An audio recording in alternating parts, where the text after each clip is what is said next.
What is up, guys? It may not look cold out there, but it was 6 degrees this morning. It's mid-February 2020. I'm inside where it's nice and warm. My wife's downstairs making homemade cookies. Life is good. So here I have a set of Slipstream heated grips. I have regular Slipstream grips on my bike without the heat. And after freezing my fingers off, despite having some battery-operated heated gloves, I figured I'd give these a try. This is going to be a bit of a project. And as always, I'm going to make it more so because I don't want to use the zip ties and these little plugs that go into the handlebars. I want to route the wiring through the handlebars so none of it is visible. Unfortunately, that is not how this kit is designed. You see the center wire that goes through the bars, but this other one is designed to go outside. That's really ghetto. I don't like that. I don't know why Harley did it that way. So I will not be putting zip ties all over my bike. There's some good videos on how to do this, and hopefully I can add to that. I did watch a few videos about heated grip install, but I didn't find any for Dyna that were really comprehensive. So maybe I can add something to that. The instructions are 14 pages, and I mean 14 very full pages. This kit applies to a lot of different bikes, so hopefully we can cut through some of this and not make it overly complicated. I was just sitting here reading through. Basically everywhere you see a black bar, warning, death or injury. Death or injury from being an idiot, installing them wrong, messing around with gasoline, smoking where there's gasoline. Pretty much owning a Harley, you have a possibility of death or injury. So make sure you read all that stuff. Anyway, I'm going to do a little studying, and when I feel motivated, I'll warm up the garage one day and see if we can get this party started. So to install these grips on the bike, we need to remove the old grips. There's a wire that's going to go through the bar, come out the other side, and the two grips are going to connect to each other with that. Then there's a second wire that's going to come down the bar and come out in the center of the handlebars where these wires come out. It needs to come down here and be routed under the gas tank along this path and come out under the seat. We're eventually going to need access into this area here to get to one of the plugs.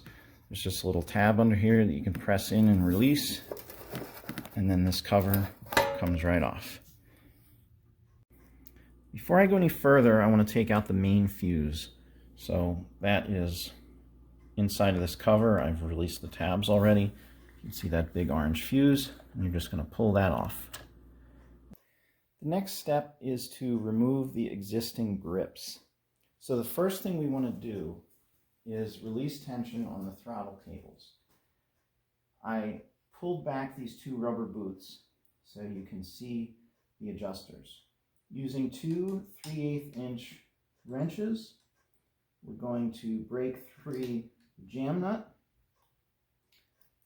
and then spin that all the way out.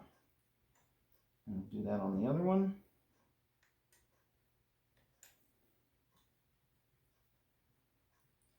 Now with that done, we can spin these nuts all the way forward, which is the loose position, and now the throttle cable is very, very loose. Next we have two screws that are T25 Torx.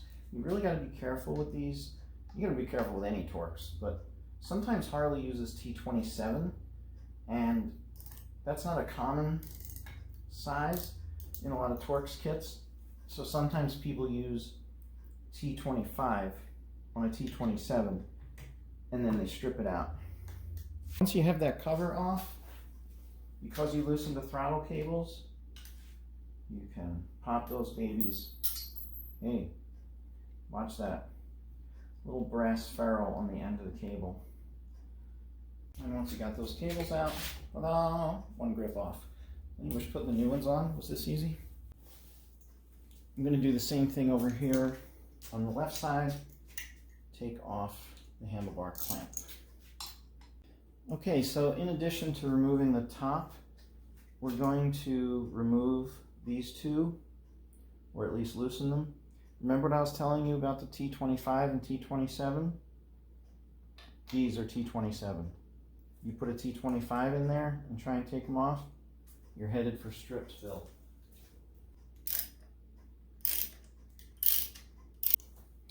Now I'm going to be going off course with this install because I'm going to modify the new grip and the housing so that the wire does not have to run through, or so the wire doesn't have to go on the outside of the handlebar, but will actually run through it. So the manual doesn't require you to completely remove these two screws, but for my purposes, I think I'm going to have to. Incidentally, this grip was not glued on, it just slid right off once it was taken out of the little groove that holds it. Alright, well, I just got a little ahead of myself, sorry about that. I did not record what I just did. That is the right hand grip. It had one long wire, which is now hanging out there. Basically what I did, it was very simple. I just pushed it through halfway. It popped out here, so I pulled it all the way through, and I fed in the other half, and I just jostled these around a little bit if it felt like it was getting hung up. It was pretty simple, and here we are. So there was some extra stuff in the kit, none of which I'm going to need. One of them was an extension in case this wire didn't make it all the way through the handlebar. So like if you had apes and you had longer handlebars, you'd need the extension, but I don't need it.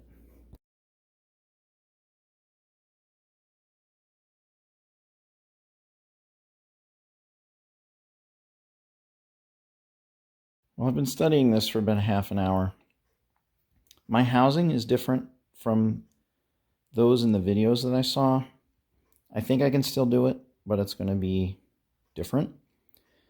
The first thing I'm going to do is the same in the other videos you may have seen, and that is that I'm going to make a channel with the Dremel so that this wire can go right through. I'm just going to have to try this one step at a time, and I seriously did think about just zip tying it to my bars, but I know I'll hate that, so we'll see what happens. So what I've done so far is started to make that little cutout. It needs to go a tiny bit deeper. Obviously it's really important not to hit your wire with the Dremel. Once I have it sitting in the channel, I do need my wire to come towards the camera a little bit, so I'm going to take out a little material up here as well.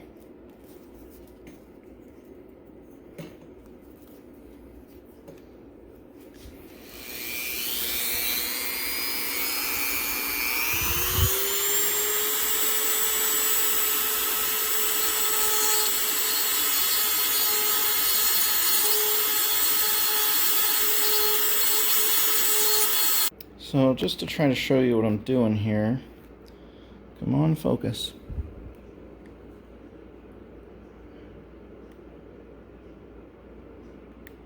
This sits in there. See that red dot? That's about where I need that trough I'm making to come out. This will sit in here like that, and then I'm going to have to take away some of the metal on this housing, just enough to let my wire through. Alright, now I'm going to do a little work on this metal channel.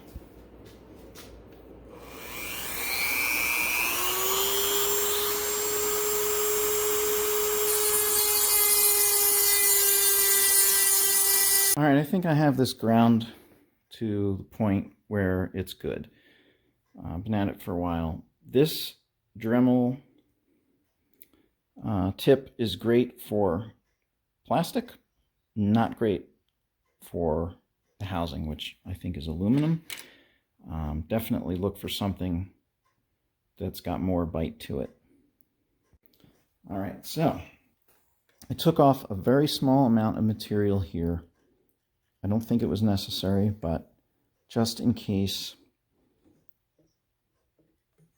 The cutout I made here looks good. So this just needs to slide over a little bit. And then I made a U, as you can see in there, pretty deep. The Dremel did not work well. I ended up using a file, believe it or not, by hand, and then using the Dremel to take down the sharp edges. There's the wire coming across that little channel that I cut out. And when it gets over towards the left side of this clamp, it's going to go right up into the handlebar where that other wire for the turn signal goes. And this is a test fit with the clamp on. The wire is totally invisible. Okay, we still have a long way to go because this wire all has to go through the handlebar. And there's a problem right there. That's a fuse. That's not going through the handlebar. And just trying to get these wires through there in general, that doesn't look too bad. But these three all have heat shrink on them, and this is pretty thick. So I'm going to take the heat shrink off of the wires and I'll reinstall it later. And I'm going to have to cut this fuse out and then solder it back in later. You're starting to get the feeling you really got to be committed to do this project.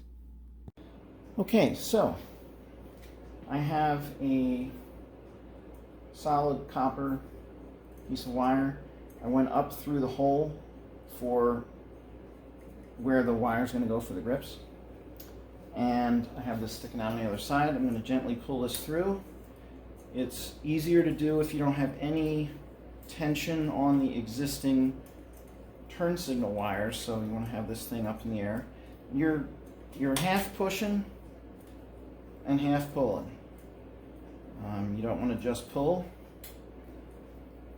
because you might just pull it right out of your tape connection. All right, it's through. Ta-da! Okay, there's a number of things going on here at the moment, so let me show you. This is what's coming from the right handle grip. That is going to get plugged into the left handle grip, and that stays inside the wire. This piece is what is going to get routed through the clamp that we modified. Coming out over here, this is the wire I just pulled through for the heated grips. It goes down right by the headlight. This little loop is temporary. This is actually this piece. When the grip is installed, this piece is going to get pushed all the way up to about here. And there's going to be even more of this excess. So I'm just going to have to stuff it up in the handlebars when that time comes. It's getting a little crowded in there. If you stayed this long, you must really want heated grips that go through your bars. All right, so now's the moment of truth. Let me see if I can get this thing put together. Make this connection for the grips. Wouldn't be funny if I forgot that.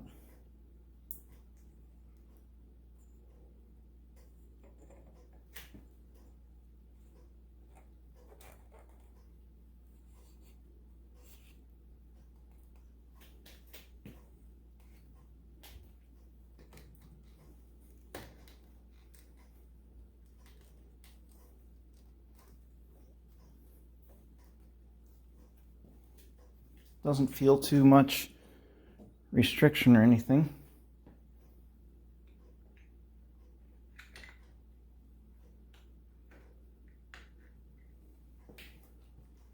Feels good.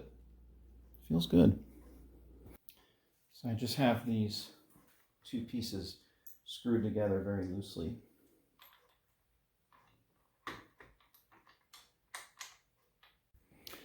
All right, so that is kind of loosely on. And now I've got to turn my attention to this little mess, get this stuff where it's supposed to be, and then route it down into this cavity, start putting things back together, get them spliced. All right, so I just routed the wire down. I zip tied it along an existing wire all the way through. and here we are. So at this point, I'm going to start working on getting these final connections done. I'm getting ready to call it a night. I'm going to solder this one connection that I cut and then just tape it. I don't feel like having this come loose or something.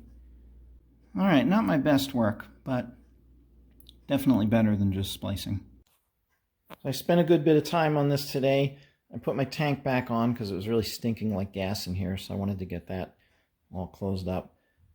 Where I'm stopping for the night is I have the wiring harness here. I have the solder joint done. These 3 wires need to be spliced in. There's an optional, or actually a required, harness that I had to buy. It connects to the plug that is used for things like tuning the bike, etc. So it's a pigtail. So anyway, that's in there. And pretty much what I have left to do is just tighten everything up. The handlebar clamps, get those torqued. Torque my fuel tank, put everything back together, and then fire it up and test it out. It's a new day, and I'm ready to wrap this up. So what I'm going to do now is splice wires. I have the wires from the hand grips sticking out into this cavity. It's going to be easier to work on these out here. Then I'll pull everything back in, tuck it into place.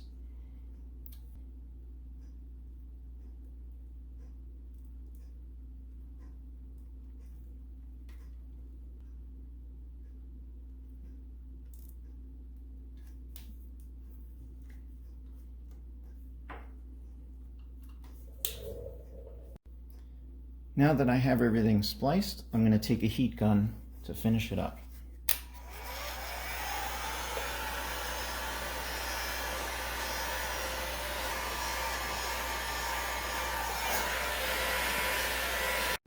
Okay, so the heat shrinking is done. I'm going to route all the wiring back where it's supposed to be under the seat, tuck it in nice and secure, and put this bike back together.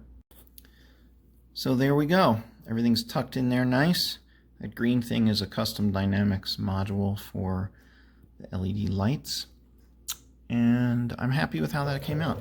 I did cut off a little bit of the wiring. It was pretty long. So as you can see, I took off about 8 inches of it. Otherwise, it was a good fit. Back in this cavity, you can see that the rubber boot goes into one end of the pigtail harness, and that's the accessory port, so that is still there. And the other one is what goes out to the wires that got spliced. So now it's time to put the bike back together. All right, well, she's back together. Just ran it for a couple minutes. I reinstalled the fuel cutover line using a clamp I got at Advance Auto. It's specifically for fuel injection, and that looks fine. They have you test the grips to make sure there's no heat when the bike is not running. So you check it with the ignition on and make sure there's no heat. Then once I fired it up, within about a minute I could start feeling heat, and they're still a little warm. So I'm going to take it for a test drive, but I'm pretty happy with how it came out. Obviously it was very challenging to do the wiring so that you can't see it on the bars, but yeah, sunshine, sorry about that. That's what I wanted. That's the look I wanted. I did not want to see any outside wiring, and the grips themselves look great. So I hope you enjoyed this. Till next time.